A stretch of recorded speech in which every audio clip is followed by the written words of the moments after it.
अस्सलाम वालेकुम to my lovely YouTube viewers and my lovely subscriber. तो आज मैं आपके लिए लेकर आई हूँ एक ट्रेडिशनल रेसिपी जो है उड़द की दाल और गोश्त। इनको शादियों में भी सर्व किया जाता है पहाड़ी इलाकों पे। तो चलिए इसे जल्दी से बनाना शुरू करते हैं। तो मैंने ले लिया है एक कुकर और उसमें डाला है मैंने 200 ग्राम करीब मस्टर्ड ऑयल। ऑयल थोड़ा ज़्यादा ही डालिएगा अगर आपने चिकना गोश्त नहीं लिया है। मैंने चिकना गोश्त नहीं लिया है इसीलिए ऑयल ज़्यादा डाला है। और 2 बड़े साइज़ की अनियन ले ली हैं, कुछ इस तरह के से चॉप की हुई हैं और हम इन्हें हल्का सा ट्रांसलूसेंट फ्राई करेंगे। और इसमें गरम तेल होते ही इसमें ऐड कर देंगे कुछ इस तरीके से हाथ से मैश करते हुए। तो सभी ऐड कर दी है मैंने और इन्हें बस हल्का सा ट्रांसलूसेंट करेंगे। गोल्डन ब्राउन कलर नहीं लाना है हमें क्योंकि हम इसे गोश्त के साथ ही पकाने वाले हैं। बस इसे हल्की ट्रांसलूसेंट करते ही इसमें हम ऐड कर देंगे। मैंने ये ले लिया है 750 ग्राम गोश्त लिया है मैंने रेड मीट, और इसमें मैंने हड्डी नहीं मंगवाई थी। और इसको अब प्याज के साथ भून लेंगे जब तक ये अपना कलर से पिंक से वाइट नहीं हो जाता, तब तक हम इसको भूनेंगे।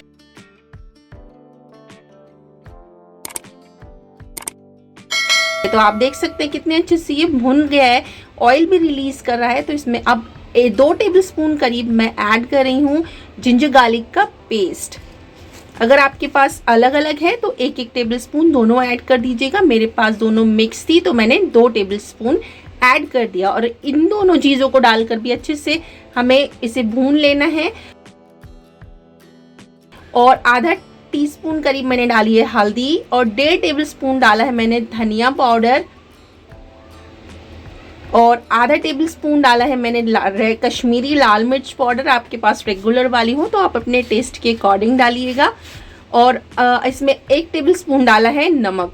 नमक भी अपने टेस्ट के अकॉर्डिंग ऐड कीजिएगा क्योंकि कोई हल्का और कोई तेज पसंद करता है, इसीलिए अपने अकॉर्डिंग ऐड कीजिएगा। और अब मैं इसमें डाल देती हूँ हल्का सा मसालों को भूनने के बाद 1 टीस्पून ज़ीरा, 10 से 12 काली मिर्चें, 4 से 5 लौंग, 1 बड़ी इलायची, 2 छोटी इलायची, 2 इंच के टुकड़े डाल दिए हैं दालचीनी के मैंने, 2 तेज पत्ते डाले हैं मैंने। और इसमें इतना बड़ा टुकड़ा डाल दिया है जावित्री का। और इसे भी अच्छे से भून लेंगे। सभी मसालों को हमने अब इस टाइम पर डाला है तो हमें अच्छे से भून लेना है गोश्त को, ताकि इसकी जो सभी चीज़ों की जो रॉनेस है वो निकल जाए, अभी के अभी निकल जाए। बाद में भी हम भूनेंगे इसको ताकि इसमें और अच्छे से अच्छी फ्रेग्रेंस आने लगे। अच्छी सी जितना हम गोश्त को भूनेंगे उतनी ही अच्छी से इसमें एक अच्छी सी खुशबुएँ आने लगती हैं मसालों की। गोश्त की नहीं आती, मसालों की इतनी बेहतरीन खुशबू आने लगती है। तो आप देख सकते हैं हमारा गोश्त जो है थोड़ा थोड़ा ऑयल रिलीज़ करने लगा है, आप देख सकते हैं। तो अब मैं इसको भूनने के बाद इसमें ऐड कर रही हूँ 100 ml करीब पानी, यानी कि आधा ग्लास करीब पानी ऐड कर रही हूँ। आप एज़ पर नीडेड ऐड करें और इसमें विसिल लगा लें 20 से 25 मिनट। इसको बड़े का गोश्त है तो 20 से 25 मिनट में आराम से हो जाएगा। और अगर आप मटन में बना रहे हैं तो 10 से 15 मिनट हार्डली लगेंगे उसको गलने में। तो मैं आपको दिखाती हूँ इसको कितना अच्छे से हमने इस गोश्त को टेंडर कर लिया है। ये देख सकते हैं, आप देख सकते हैं हमने इतना ही टेंडर का, ज़रा सी कसर छोड़ी है हमने ताकि हम जब उड़द में इसको डालें और इसको साथ में पकाएं तो ये एकदम मैश नहीं हो जाए, कीमा नहीं बन जाए, रेशा रेशा नहीं हो जाए, इसीलिए हमने इसको थोड़ी सी कमी छोड़ी है। अब इसको अच्छे से भून लेते हैं, वापस से इसे ऑयल रिलीज़ करने तक हम इसे भूनेंगे। तो आप देख सकते हैं इतने अच्छे से हमारा ऑयल रिलीज़ हो चुका है, गोश्त हमारा भून चुका है, सभी मसाले अब अच्छे से भून चुके हैं। अब ये रेडी है उड़द में डलने के लिए। बट अभी उड़द हमने आपको दिखाए नहीं है तो इसको रख देते हैं साइड, थोड़ी सी देर ठंडा होने देते हैं। उसके बाद जब ये ठंडा हो जाएगा तब उसके बाद हम इसे उड़द में मिलाएंगे। अगर हमारी उड़द तैयार होती तो हम मिला देते हैं। और ये मैंने ले ली है उड़द 400 ग्राम, पूरी रात मैंने सोक करके रखी हुई थी। और 3 से 4 टेबलस्पून मैंने डाले हैं इसमें ये लाल वाले राजमा। आपको दिखाती हूँ, मैं आपको करीब से दिखाती हूँ। मैंने ज़रा से इसे टेस्ट को इन्हांस करने के लिए इसमें ऐड किए हैं। इट्स नॉट कंपल्सरी कि मैंने डाले हैं और आपके पास अवेलेबल नहीं है तो आप इसको कंपल्सरी डालें, बट इससे थोड़ा सा टेस्ट इन्हांस हो गया था, इसीलिए मैं आपके को सजेस्ट करूँगी कि आपके पास हो तो ज़रूर डालें। और इसमें 4 से 5 बार पानी मैंने अलग से निकालने के बाद अब इस कुकर में ऐड कर दिया है। और इसको रिगड़ के नहीं धोएंगे तो इसका ऊपर का जो छिलका है वो सारा उतर जाएगा और इसमें जो टेस्ट है वो ऑथेंटिक वाला नहीं आएगा। इसको रिगड़ के नहीं धोना है, बस 2 से 3 बार पानी डालें और फिर निथार दें। बस इस तरीके से इसका पानी निकालना है। और 1 लीटर करीब पानी मैंने इसमें ऐड कर दिया है। और अब मसाले डालेंगे तो 2 टेबलस्पून डाल दिया मैंने पहाड़ी मसाला।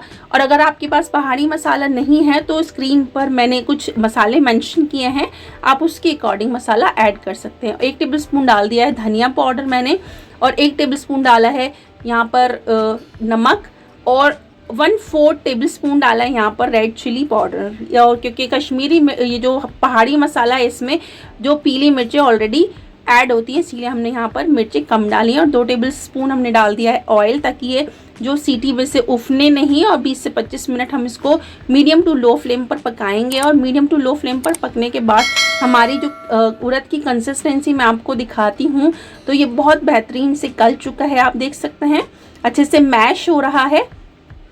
तो चलिए अब इसको थोड़ा सा हम विस्कर लेते हैं। मेरे पास घोटना जो होता है वो अवेलेबल नहीं है, तो मैं विस्कर से ही काम चला लूँगी। तो आपके पास अगर घोटना है तो हल्का सा उस चीज़ से भी घोट लीजिएगा। माशाल्लाह से अब ये बिल्कुल परफेक्ट है इसकी कंसिस्टेंसी उड़द में मिलने के लिए। तो चलिए बड़े से यूटेंसिल में, यानी कि मैं वॉक में इसको ट्रांसफ़र कर रही हूँ अपनी उड़द को इस तरीके से।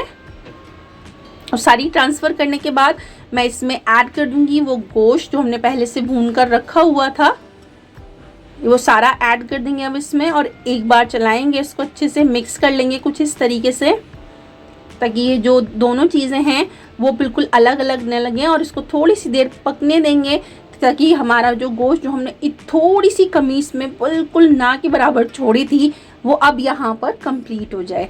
अब अगर हम यहाँ पर कमी नहीं छोड़ते गोश्त में तो वो अभी बिल्कुल मैश हो जाता। और 1 टीस्पून डाल दिया मैंने यहाँ पर गरम मसाला, इसको भी अच्छे से मिक्स कर लेंगे। और मिक्स करने के बाद इसे छोड़ देंगे थोड़ी सी देर पकने के लिए, ताकि ये दोनों अच्छे से मिलजुल जाएं, दोनों फ्रेंडशिप कर लें और हमें एकदम ऑथेंटिक वाला टेस्ट आए, जो एकदम जहाँ पर बनता है ये रामनगर में, वहाँ पर ऐसे ही खाया जाता है। तो चलिए इसके लिए बना लेते हैं एक मसाला। मेरे पास धनिया और सौंफ मिक्स थी, तो मैंने मिक्स करके डाली है 2 टेबलस्पून। आपके पास अलग अलग हो तो आप अलग अलग ही डालिएगा। तो 1 टीस्पून डाल दिया है ज़ीरा, 5 से 6 डाल दी हैं काली मिर्चें, 2 लौंग डाली है, आधा टुकड़ा इंच का डाला है दालचीनी का, 1 बड़ी इलायची डाली है, और 1/4 पीस डाला है मैंने जायफल का, और छोटा सा टुकड़ा डाला है मैंने जावित्री का। और इन सभी को हल्का सा ड्राई रोस्ट कर लेंगे। थोड़ी सी जो मॉइस्चर वाली नमी होती है उसमें वो निकाल लेंगे। और जब तक अच्छी सी हल्की सी खुशबू नहीं आ जाती, कलर चेंज नहीं करना है, बस हल्की सी खुशबू आ जानी चाहिए। बस जैसे ही इसमें खुशबू आनी शुरू हो जाए तो इसको थोड़ा सा ठंडा करेंगे और फिर इसको ट्रांसफ़र कर लेंगे मिक्सी के जार में। इसमें अच्छी सी खुशबू आने लगी है तो मैं इसको ट्रांसफ़र कर रही हूँ अपने मिक्सी के जार में। और इसको बिल्कुल फ़ाइन पाउडर बना लेंगे हम। और जब फाइन पाउडर जब बन जाएगा उसको ऐड करेंगे अपने इस उड़द गोश्त में। तो आप देख सकते हैं कितना अच्छा सा फाइन पाउडर बन चुका है। तो चलिए इसमें ऐड करते हैं अपने उड़द गोश्त में। और इसके डलने के बाद इसमें जो खुशबुएं आनी शुरू हो जाएंगी ना माशाल्लाह से, तो आपका दिल एक पहले से ही करेगा कि हम इसको बनाएं और बनाकर और फ़ौरन खाना शुरू कर दें। तो माशाल्लाह से आप कंसिस्टेंसी मैं आपको स्पैचुला में उठा कर दिखा रही हूँ, ये देख सकते हैं आप। और इसमें ऐड कर दी है मैंने 5 से 6 बारीक कटी हुई हरी मिर्चें, जूलियन कट अदरक, और थोड़ा सा एज़ पर नीडेड या आपके टेस्ट के अकॉर्डिंग मैंने बहुत सारा धनिया इसमें ऐड कर दिया है। आपको अगर पसंद नहीं हो तो थोड़ा कम कीजिएगा। तो इसको अच्छे से फिर से मिक्स कर लेंगे। और मैं आपको इसकी कंसिस्टेंसी दिखाऊं तो कितनी परफेक्ट कंसिस्टेंसी हो चुकी है इसकी। शुरू में जब स्टार्टिंग में आपने देखा होगा तो बिल्कुल हमारी दाल जो है वो पतली जैसी लग रही थी, पानी पानी ज़्यादा। हमने इसीलिए इसमें थोड़ा सा एक्स्ट्रा पानी डाला था, क्योंकि हमें यहाँ पर बिल्कुल पीक पॉइंट पर इसको पकाना था। तो करीब से दिखाऊं मैं आपको तो आप देख सकते हैं कितनी अच्छी इसकी कंसिस्टेंसी हो रही है, देखने में भी इतना परफेक्ट हमारा उड़द गोश्त बनकर तैयार है। तो चलिए इसको कर लेते हैं डिश आउट। और सो फ्रेंड्स, आपको अगर मेरी रेसिपी अच्छी लगी हो तो अपने किचन में ज़रूर से ट्राई करें, अपनी फैमिली के लिए बनाएं, खाएं, खिलाएं। और मेरे चैनल को लाइक करें, शेयर करें और सब्सक्राइब करना ना भूलें। और जो लोग नए हैं वो बेल आइकन को ज़रूर दबा लें ताकि मेरी आने वाली हर वीडियो की नोटिफिकेशन आपको मिले और मेरी वीडियो सभी को पहली बार फ्री में देखने के लिए मिले। तो फ्रेंड्स, अगर आपको ये वीडियो अच्छी लगी हो तो मुझे फीडबैक ज़रूर दीजिएगा, कमेंट बॉक्स में कमेंट ज़रूर कीजिएगा कि आप नेक्स्ट वीडियो कौन सी चाहेंगे। और मैंने चावल के साथ सर्व किया था मैंने इसको, आप चाहें तो इसको पराठा या पूरी के साथ भी सर्व कर सकते हैं, बट ट्रेडिशनल तरीके से इसको चावल के साथ ही सर्व किया जाता है। तो फ्रेंड्स, चलती हूँ, दुआ में याद रखिएगा, मिलेंगे अगली किसी इंटरेस्टिंग सी रेसिपी के साथ। तब तक के लिए अल्लाह हाफिज़, शब बखैर, रखिएगा अपना और अपने अपनों का ख्याल।